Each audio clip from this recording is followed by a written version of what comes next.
school, maybe around like 15,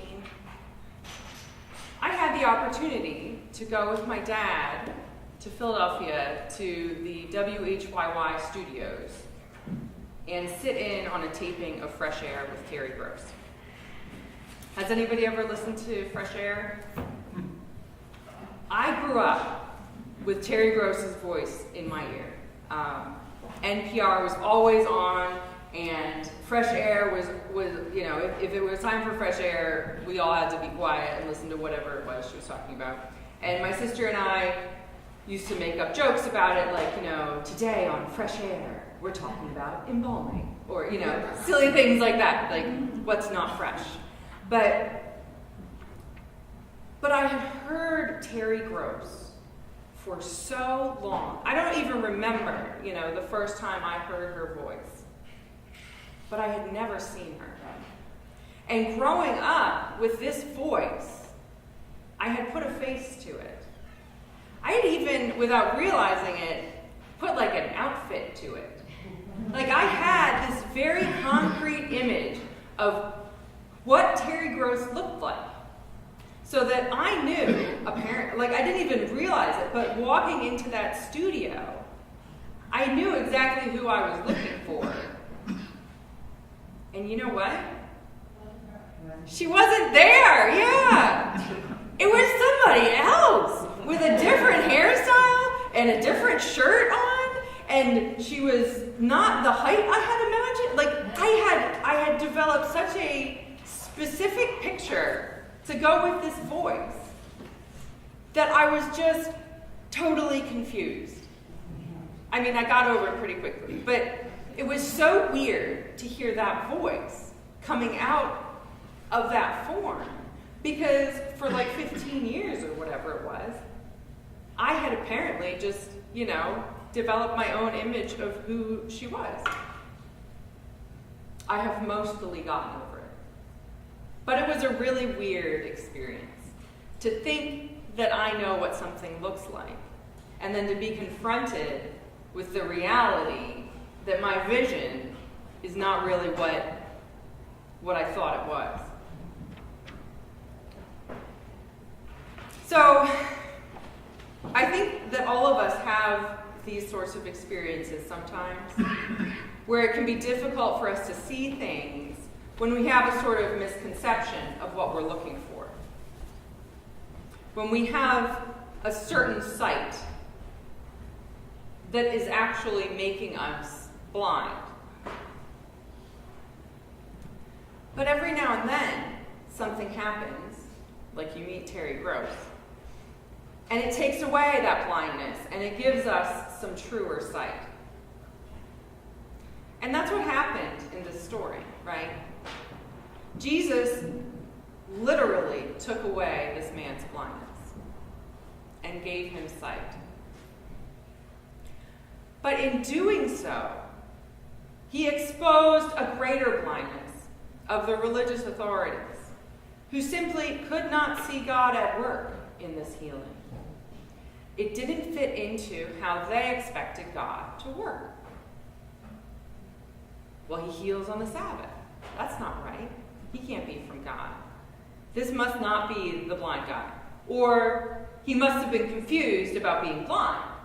Or there's got to be an explanation, because this can't be God at work, because it was the Sabbath, and we're not supposed to work on the Sabbath. And they were just so blind. Their preconceived notion, it was well-founded, and it was a good, let's not condemn them for having religious beliefs.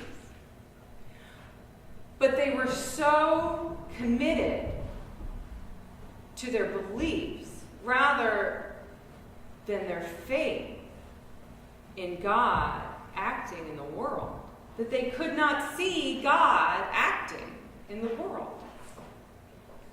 And even his parents, who I can only imagine had to be excited that their son could now see.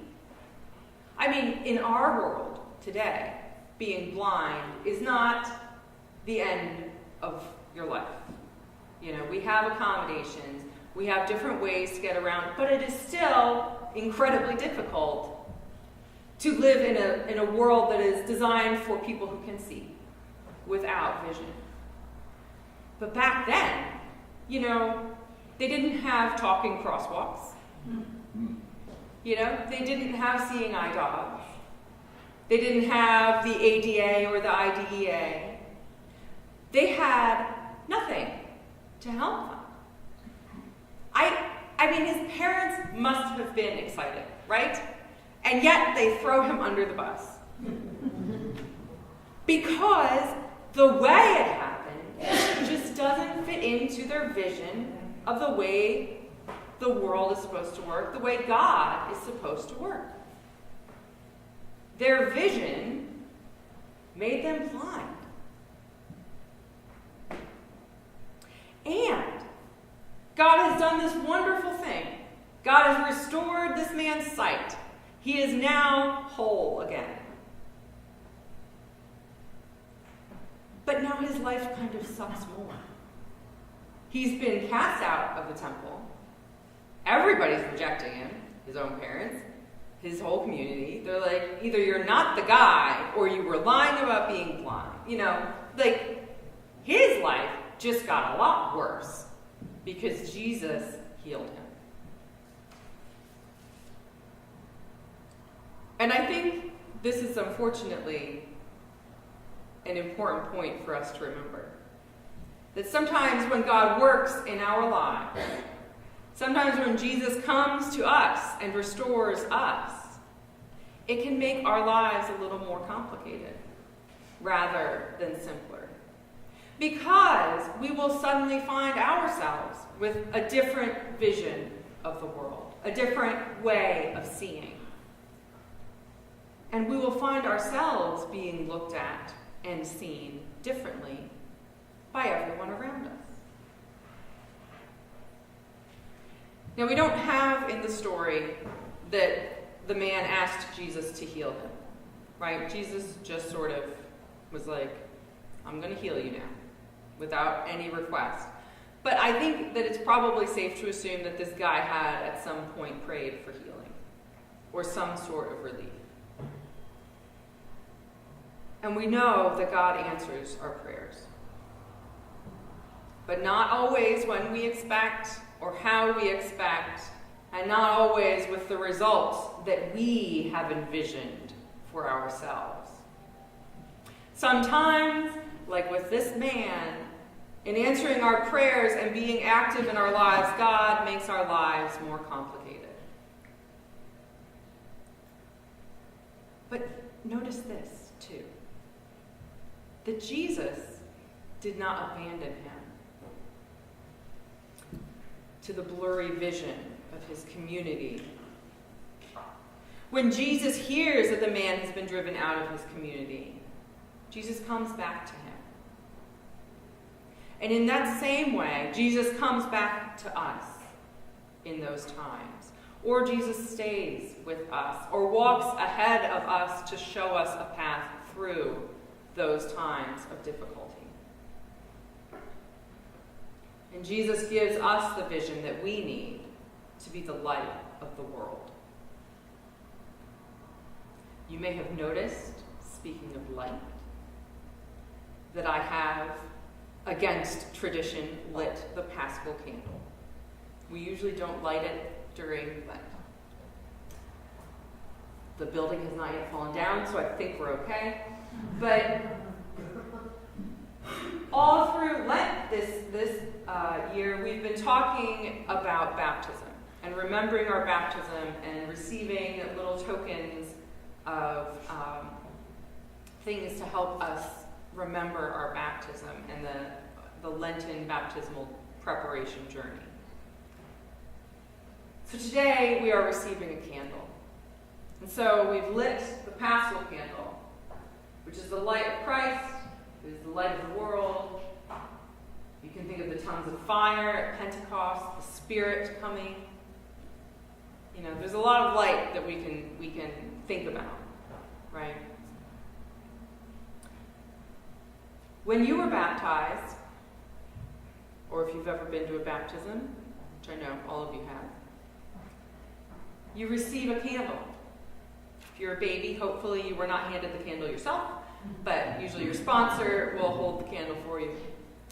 But you are given a candle and you are given a charge to be the light of the world.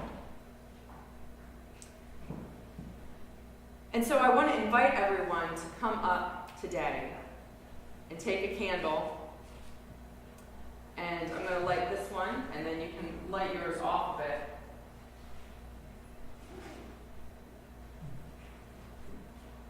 This is why I wore heels today.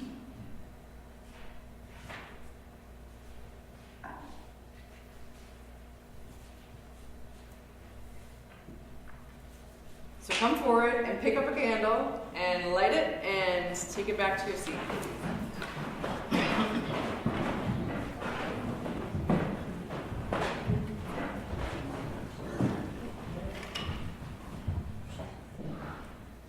So in baptism, we are given a candle and invited to let our light shine.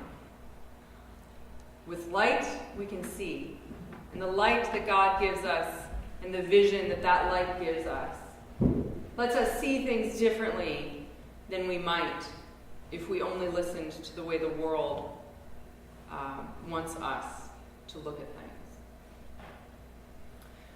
So I invite you to take these candles home with you. You can light them, or if you still have your baptismal candle, you can light your baptismal candle as on the anniversary of your baptism. But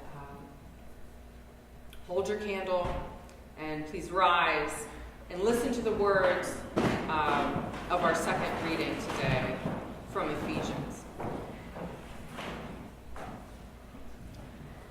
Once you were in darkness, but now in baptism in the Lord you are light.